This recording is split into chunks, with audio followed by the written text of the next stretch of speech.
ખેડામાં પણ નડિયાદમાં ધોધમાર મેઘરાજાની બેટિંગ છે। ધોધમાર વરસાદ વરસતા જ રસ્તાઓ પાણી થઈ રહ્યા છે। નીચાણવાળા વિસ્તારોમાં રહેતા લોકોને ભારે હાલાકીનો સામનો કરવો પડી રહ્યો છે।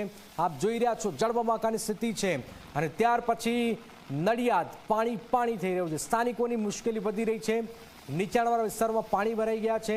આપ જોઈ રહ્યા છો નડિયાદના આ દ્રશ્યો।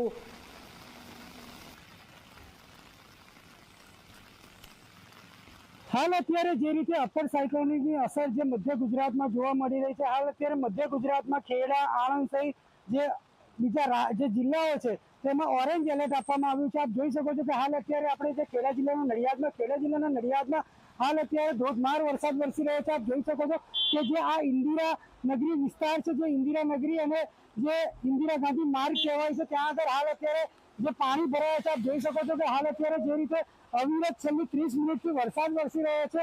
અત્યાર સુધીમાં લગભગ 1.5 ઇંચથી વધારે વરસાદ વરસી ચૂક્યો છે। હાલ અત્યારે જે રીતે હવામાન ખાતા દ્વારા ઓરેન્જ એલર્ટ આપવામાં આવ્યું છે તેને લઈ હાલ અત્યારે જે પ્રશાસન છે તે પણ અત્યારે જે છે સતર્ક છે અને હાલ અત્યારે જોવા જઈએ તો જે રીતે કાળા ડિબાંગ વાદળો સાથે વરસાદ અવિરત વરસી રહ્યો છે। નચિકેત મહેતા, ઝી 24 કલાક, ખેડા।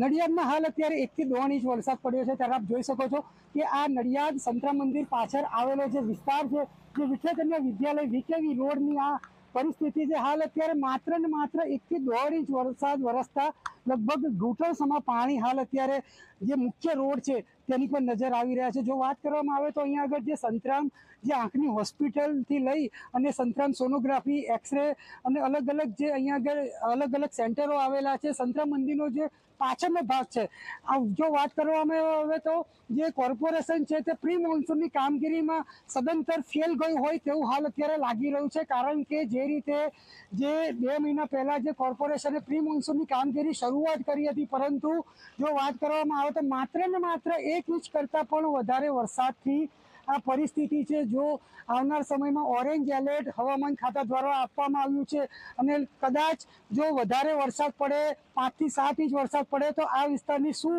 દશા થાય તે હાલ અત્યારે જોવા મળી રહ્યું છે। નચિકેત મહેતા, ઝી 24 કલાક, ખેડા।